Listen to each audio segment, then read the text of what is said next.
Okay, class 12 आज आपका company accounts का ऑलमोस्ट लास्ट लेक्चर है। थियरी पार्ट के लिए मैं आपको ऑडियो सेंड कर दूंगी। ऑथराइज कैपिटल क्या होता है, पेड अप कैपिटल क्या होता है वगैरह, सिर्फ ऑब्जेक्टिव पर्पस के लिए।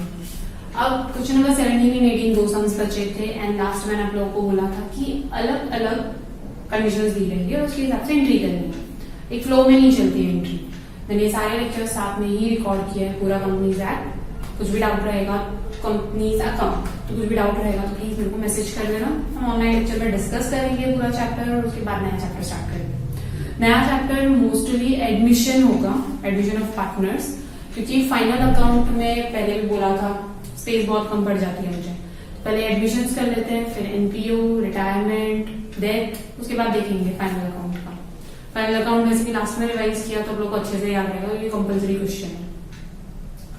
अब क्वेश्चन नंबर 17 आपकी स्क्रीन पर है।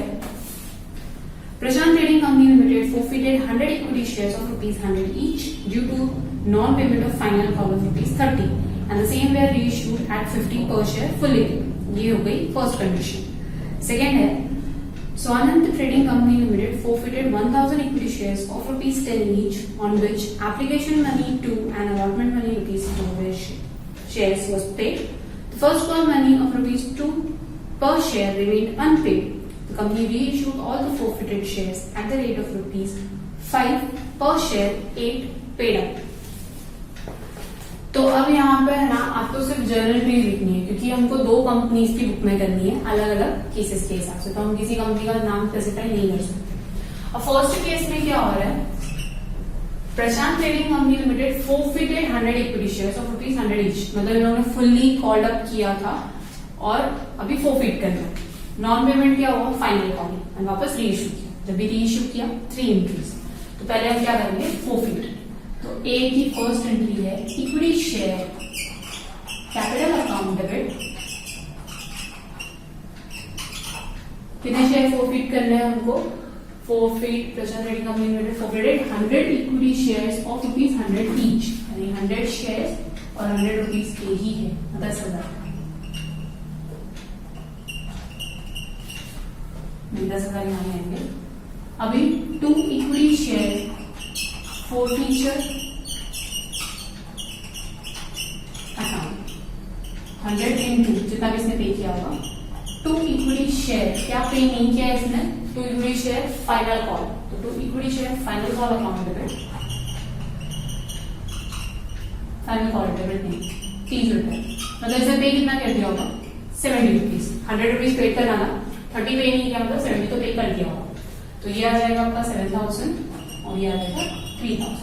तो ये हो गई forfeiture की एंट्री। आई होप अब तक आप लोगों को एंट्रीज तो याद हो गई होगी। जब भी हम forfeit करते हैं इक्विटी शेयर को कैंसिल करना, तो equity share capital account debit 2 equity share forfeiture 2 जो नहीं मिला वो सब लिखते जाएंगे। अभी ये इश्यू पे रहता है हमको पैसा मिलेगा।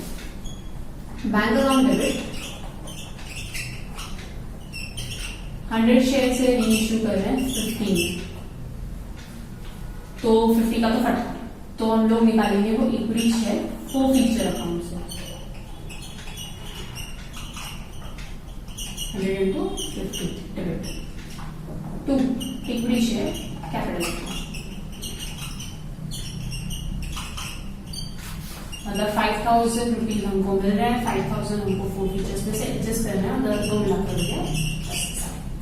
अब थर्ड एंट्री आएगी forfeiture का, जो ये अमाउंट बचा ना 7,000 में से 5,000 यूज किया, 2,000 और बैलेंस है उसको ट्रांसफर की इक्विटी शेयर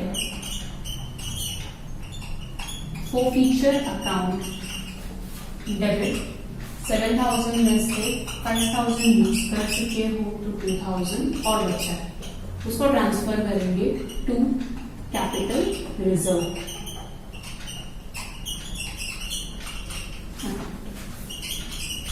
ये हो गई हमारी फर्स्ट कंडीशन की तीनों एंट्रीज, कि उसने पेमेंट नहीं किया था फाइनल कॉल का, तो हमने forfeit किया, रीइश्यू किया और बाद में जितना भी बैलेंस बचा था forfeit का कैपिटल रिजर्व में ट्रांसफर कर दिया। अभी जो सेकंड कंडीशन है, Swanand trading company forfeited 1000 shares of ₹10 each, application allotment first call, final call नहीं मंगाया इसने क्योंकि नीचे आपको दिया था पेड अप मतलब कितना मिला कितना दिया वगैरह, तो ₹8 ही मंगाया इसने और नॉट पेड कौन सा है, फर्स्ट कॉल, और उसको वापस री इश्यू करना है 5 रुपीज पे। तो फर्स्ट हम लोग बी का फर्स्ट पार्ट करेंगे, फोरफीट करने का। इक्विटी शेयर कैपिटल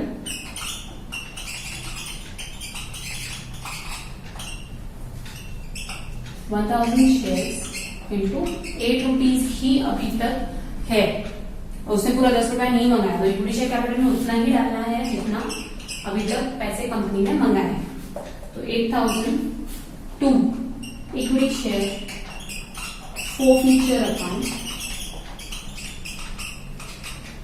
कितना पे किया इसने 1000, फर्स्ट कॉल नहीं पे किया ना, मतलब अलॉटमेंट एप्लीकेशन पे किया 6 रुपए, 6000 पे किया to equity share first account.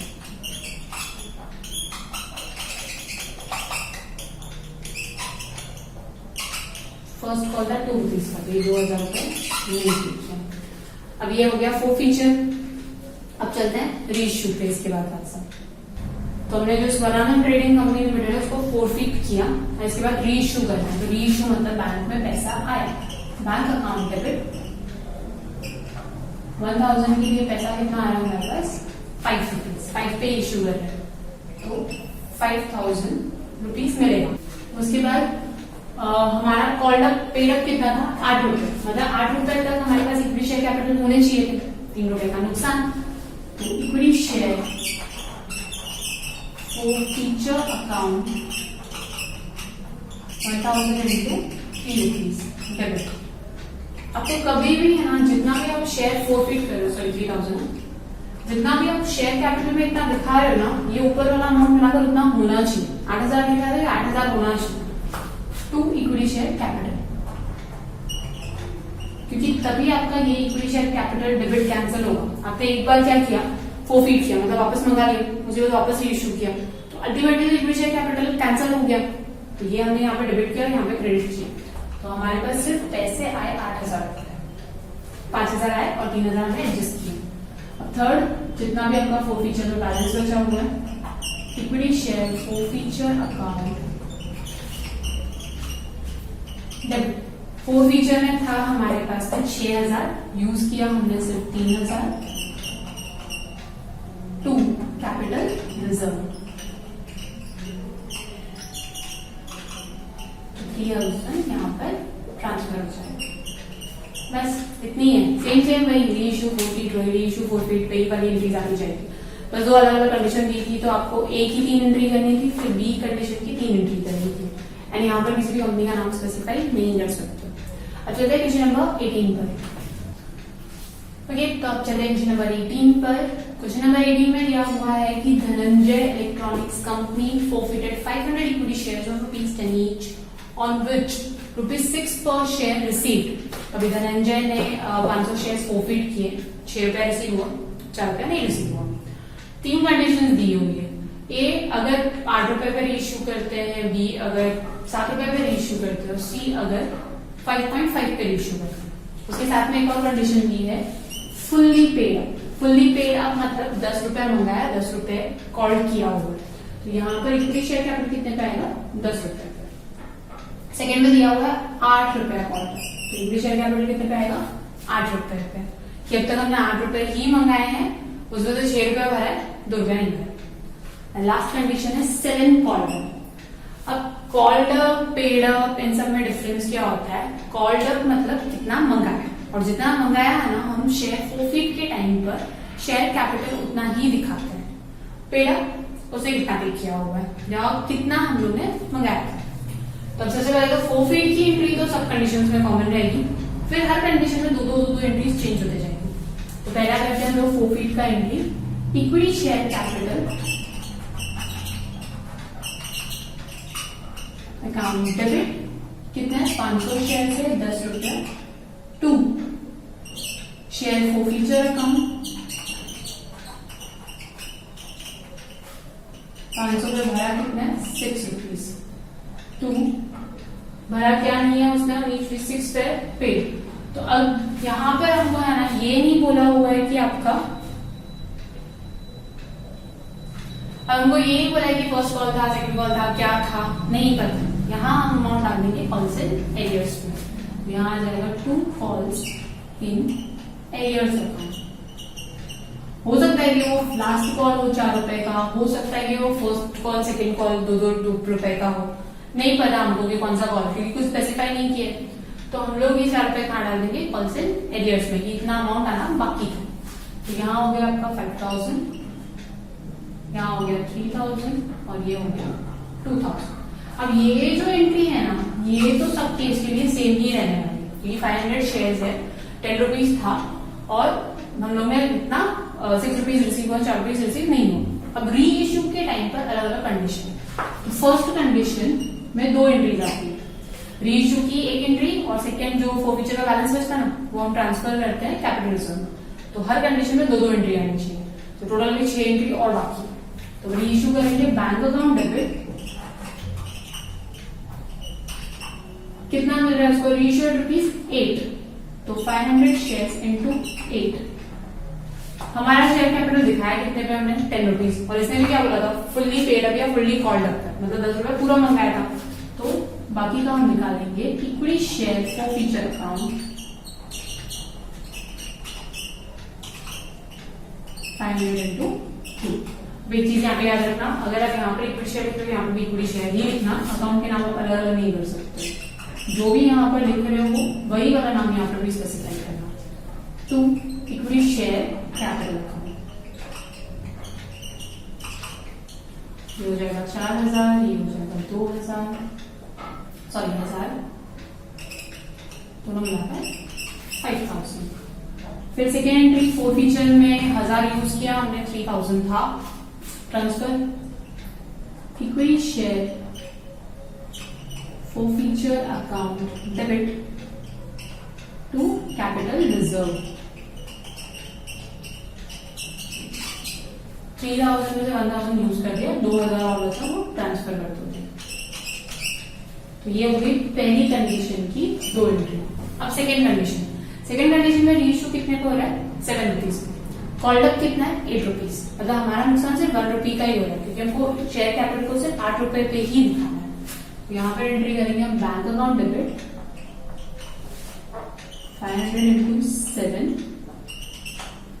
Equity share forfeiture account 500 into 1, 2 equity share capital account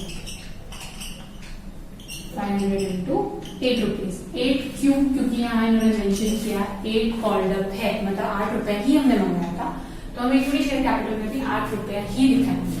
तो यहाँ आ जाएगा 4000, 3500 और ये 500। अब इसकी सेकेंड फोरफीचर में हमारा ओरिजिनल अमाउंट था 3500 यूज किया, तो 1500 ट्रांसफर हो जाएगा। फोरफीचर को कंपेयर करने के लिए हम लोग ओरिजिनल एंट्री से ही कंपेयर करेंगे कि फोरफीचर कितना था। इक्विटी शेयर फोरफीचर अकाउंट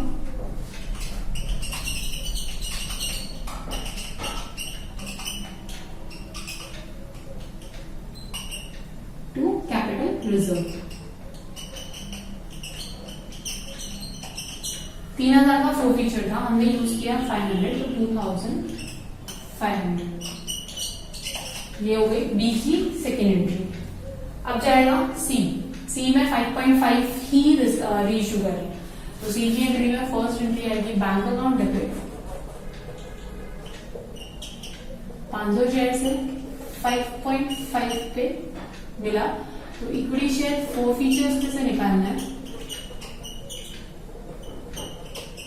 कितना निकालना है, उसने कॉल्ड अप कितना किया 7 रुपीज, तो 7 में से 5.50 तो मिल चुका है, मतलब 1.5 का हमारा नुकसान है, तो 500 into 1.5 to equity share capital 500 into 7 called up, तो ये हो जाएगा 500 इंटू 7 3500, ये हो जाएगा 2750 और ये 750, तो ये टोटल मिलाकर हो जाएगा आपका 3500। अब सेकेंड एंट्री हो जाएगी इसकी इक्विटी शेयर फोरफीचर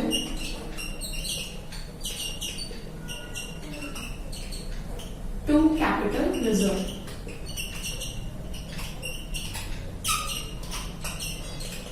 कितना था हमारे पास 3000, हमने यूज कितना किया 750, मतलब 2250 जाएगा आपका कैपिटल रिजर्व। 30,000 में से 750 उन्होंने यूज किया। प्लीज ये जर्नल एंट्रीज बराबर लिखना है और हर जर्नल एंट्री के साथ नरेशन लिखना है। Being 500 shares forfeited for non-payment of ₹4. Being 500 shares reissued at ₹8. Being balance in the forfeiture account transferred to capital reserve.